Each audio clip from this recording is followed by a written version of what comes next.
Siema, tu Wahacz. Zapraszam na test weterana wśród elektryków, czyli Nissan Leaf po liftingu. Pomimo odświeżenia model ten wciąż ma mocno tradycyjny charakter i w jakich obszarach się to czuje oraz czy jest to coś dobrego czy złego, powiem m.in. w dalszej części filmu. Egzemplarz, który dostałem, ma mocniejszy układ napędowy oraz jest to po wersji Tecna. Startujemy!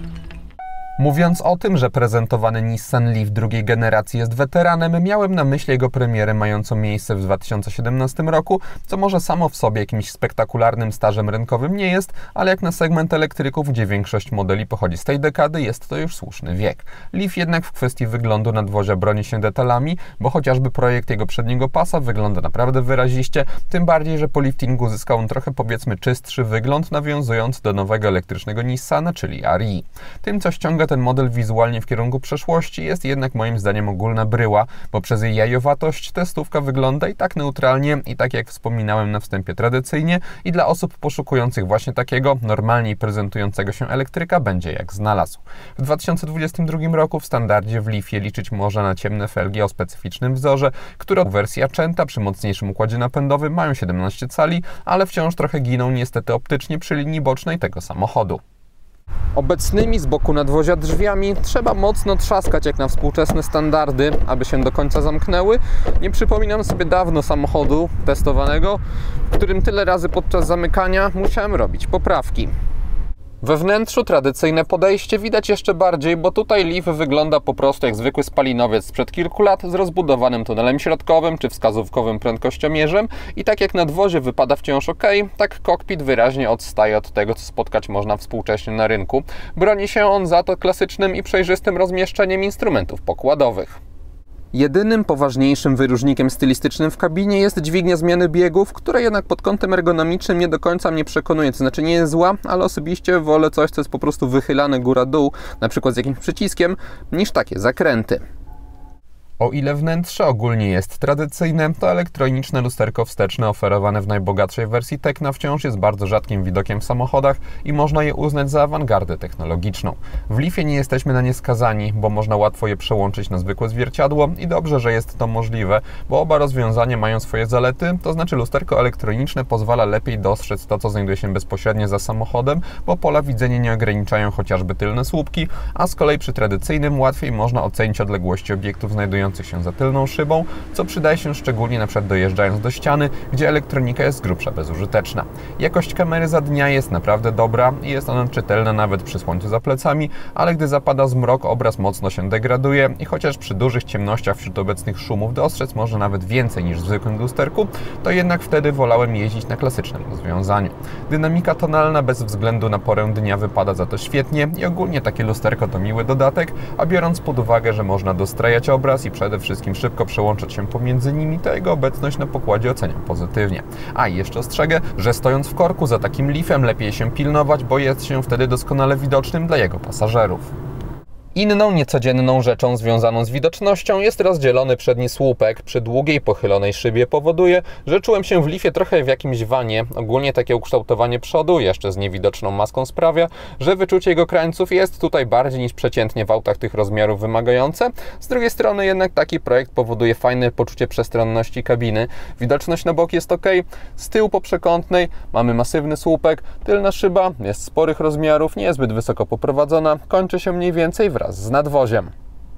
W przypadku cennika Leafa można już mówić o w pełni współczesnych trendach, czyli podwyżkach cen, przy czym co ciekawe model ten jest i tak tańszy niż gdy jeździłem nim ostatnio w lecie 2022 roku, ponieważ w międzyczasie producent zdecydował się na znaczącą obniżkę ceny i z 211 000 złotych za Tecnę z większymi akumulatorami 59 kWh oraz mocniejszym silnikiem 217 koni spadła ona do okolic 170 000 złotych, a teraz wzrosła do 192 900 złotych za pokazywaną na tym filmie konfigurację. W cenie tej zawiera się wszystko, co producent do Leafa przewidział, bo dopłacić trzeba jedynie za lakier i niebieski dół i czarna góra z testówki wymagała dopłaty 4750 zł, a także za jasne skóry w kabinie, ale one za 3850 zł w bohaterze tego testu się nie znalazły.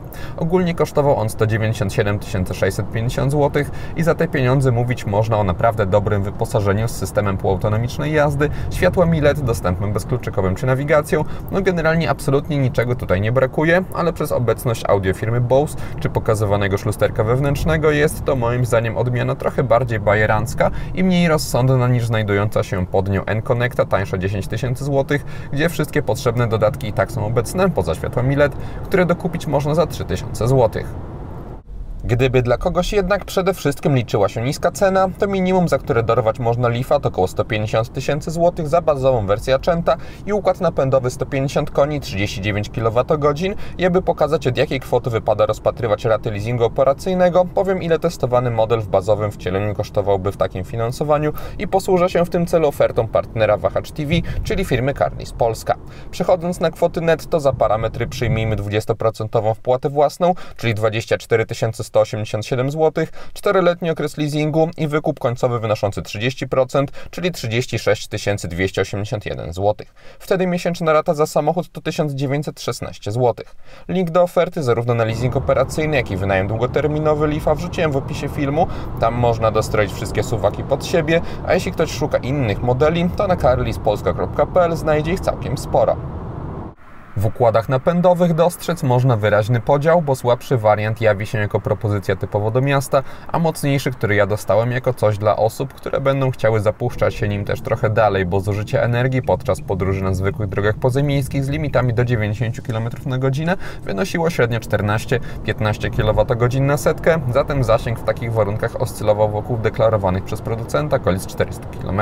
Podobne wartości Leaf uzyskiwał mi podczas jazdy po Warszawie i jedynie większy apetyt na prąd miał na drogach szybkiego ruchu, bo na ekspresówkach były to okolice 19 kWh, a przy prędkościach autostradowych 23 kWh, zatem wciąż solidne. Dopłacając do układu napędowego liczyć można też na lepszą dynamikę i tak wygląda w testowanym Nissanie Sprint od 0 do setki.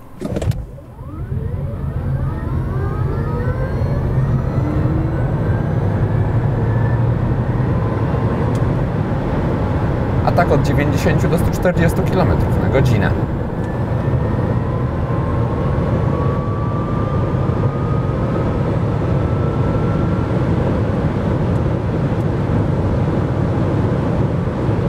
Dynamika auta jest naprawdę duża i jadąc w trybie normalnym producent nie starał się jakoś przytemperować mocy tego samochodu, co sprawia, że czasami aż przydałby się w nim napęd na wszystkie koła, bo wciskając gaz do oporu przy niskich prędkościach trzeba mocniej trzymać w rękach kierownicę, bo przez walczące o przyczepność przednie koła wyrywają trochę z rąk.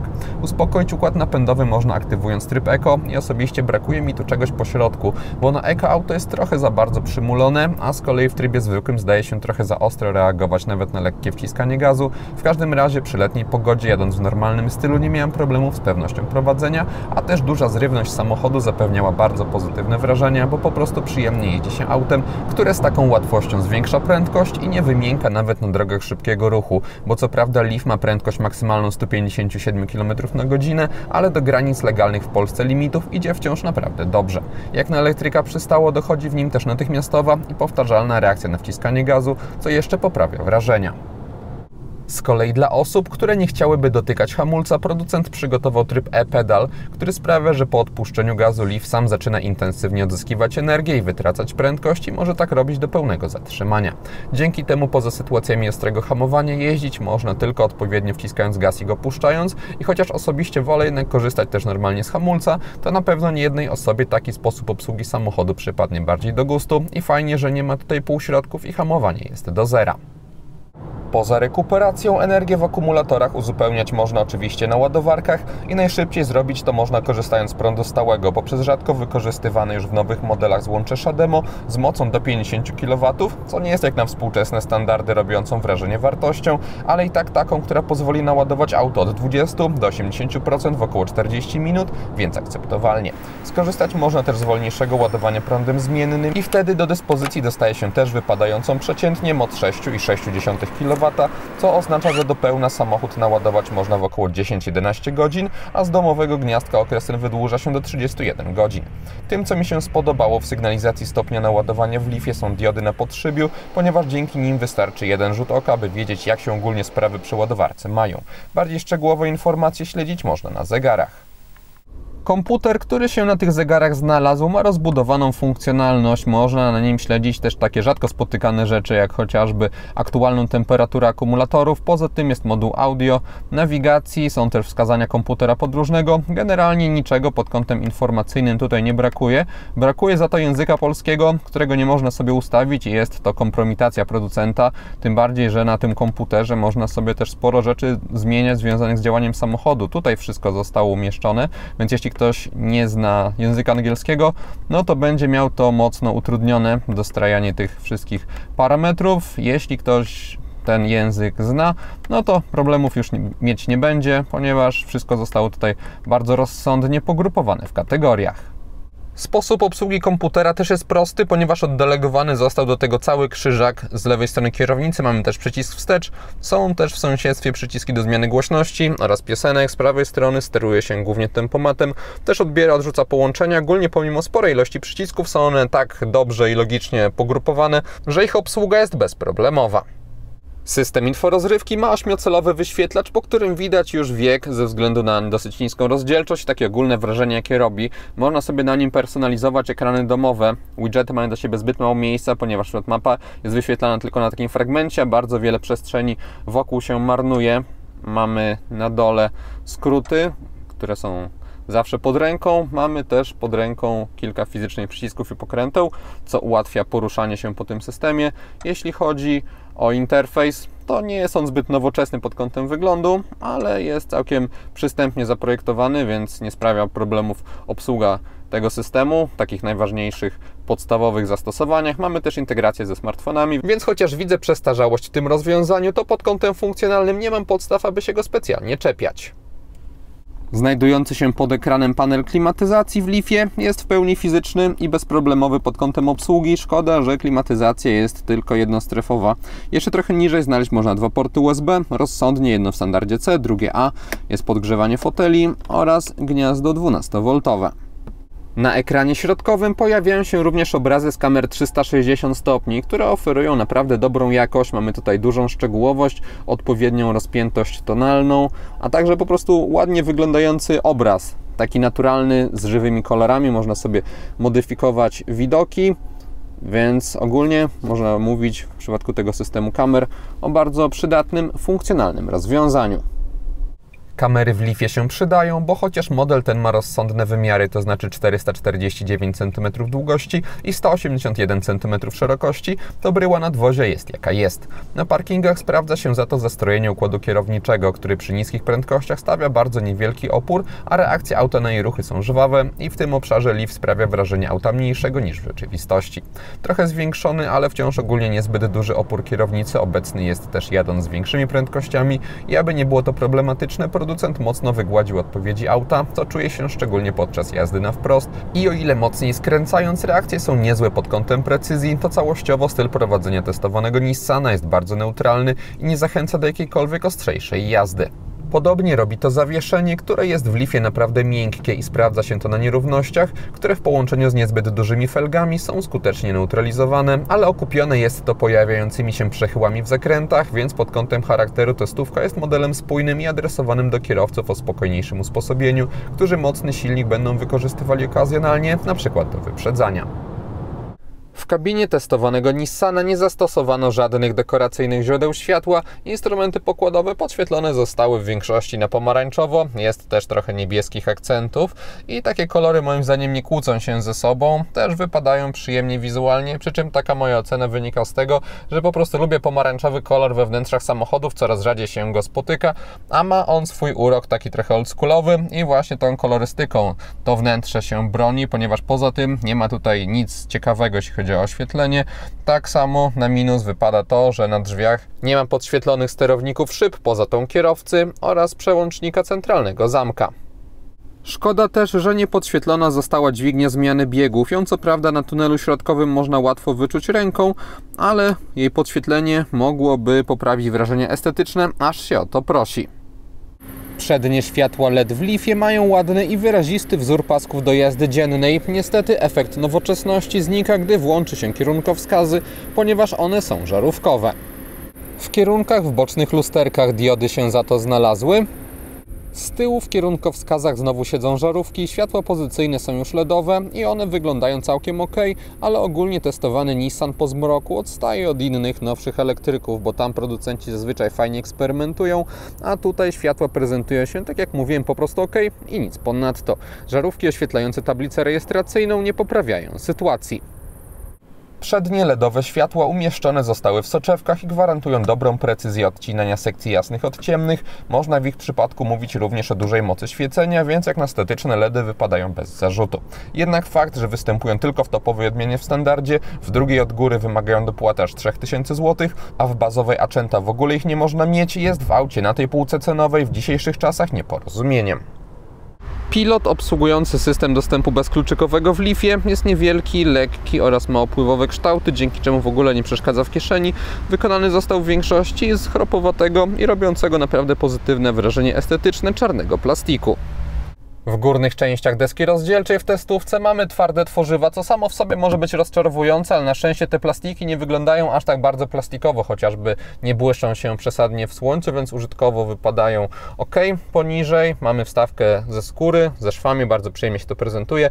Też element z fortepianowej czerni nie jest aż taki duży, żeby nawet jeśli ktoś nie lubi tego typu materiałów specjalnie przeszkadzał. Na drzwiach też jest taka kombinacja, na górze jest twardo, poniżej są wstawki skórzane, też na podłokietniku, który jest odpowiednio miękki. Fortepianowej czerni tutaj w okolicach sterowników szyb nie powinno być w takim użytkowym miejscu, w niższych częściach kokpitu.